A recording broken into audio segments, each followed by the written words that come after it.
Okay, some more notes from section 4.3, and you'll see this is all written out because I just got through doing this, but I used more than 50 megabytes of space because I diddled around with my calculator, so our Fusion website won't take more than 50 megabytes, so I'm just going to talk you through this again, and you don't get to watch me kind of fumble through the calculations, but I'll try to explain what I did. Anyway, the first derivative of test, we wanted to find the relative extrema for this function. G of x equals x squared minus 3 times e to the x. So we have no choice but to take the derivative using the product rule. You could try to multiply this out, but you're still going to have the product rule, so you might as well just go ahead and use the product rule straight out.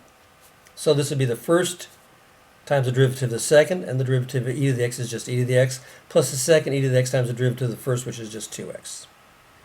Then I notice I can factor out an e to the x. I'm left with x squared minus 3 plus 2x. And you should try this, try this on your own, make sure it works. And you can follow the rest of the work, I hope. And you can pause the video if you would like, even right now, and then see if you can run the first derivative test on this. But the reality is, if we look at e to the x, this part of this function will always be positive because e to the x is asymptotic to the x-axis, so it's always positive. So I only have to worry about what's going on here. Now, since these are both continuous functions, we know the product of a continuous function is also continuous, so I don't think we have any places where we have discontinuities or undefined issues, so I think that the derivative will always be defined. So I don't think we have any places where the derivative doesn't exist, but it can be 0 whenever this is 0. Now this won't affect it, but this will. So we just set this trinomial equal to 0. We can factor this easy enough. And double check your factoring. 3x minus 1x is 2x, negative 3. So these are what I call my critical numbers. And then I put my critical numbers, I drew my line, used my ruler, put my critical numbers in, and then I tried values for g prime. So I tried negative 4, and I used this little looking at these things, because again, this is always going to be positive, so that's not going to affect my SIGN either. All right, so if I try negative 4, this is negative 4 plus 3 is negative, and negative 4 and negative 1 is negative, so I got a negative times a negative is a negative. Sometimes it's easier to do it like this rather than put a negative 4 in and add up all those numbers. 0 is always real easy to substitute, though. If I put 0 in, I get negative 3, so that's negative. And then if I put positive 4 in, again, this would be positive, that would be positive. A positive times a positive is a positive.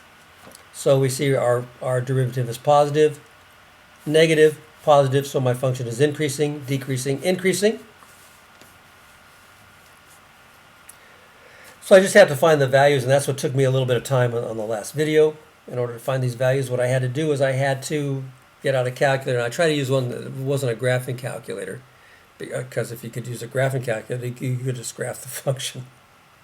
So I used a simple little calculator, actually, this calculator here, and I just did my work, and I think you can see how you can work with something like this.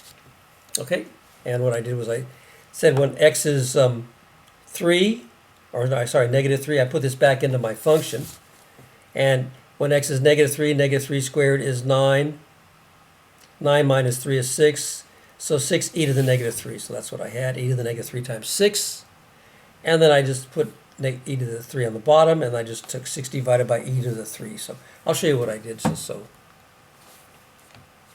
I had 6 divided by, and then this particular function has a e like this, and I put to the third,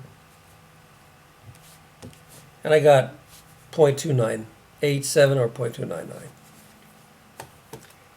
And I did the same thing to find g of 1, which wasn't too bad because that's just going to be 1 squared, which is 1 minus 3 is negative 2 times e to the first, so just negative 2e, and I got negative 5.437. So those were my values. Those were actually my maximum and minimum values if I was going to graph this. Okay. So we have to do the formal statement, so this is important. So we say that there is a relative maximum at negative 3.299. This is the x value, and this is the f of x. This is actually the maximum value It's as high as my graph goes, 0.299, because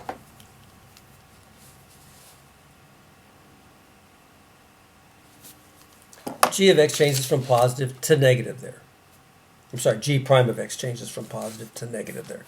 And then there is a relative minimum at x equals 1 and the value of negative 5.437 because g prime changes from negative to positive there.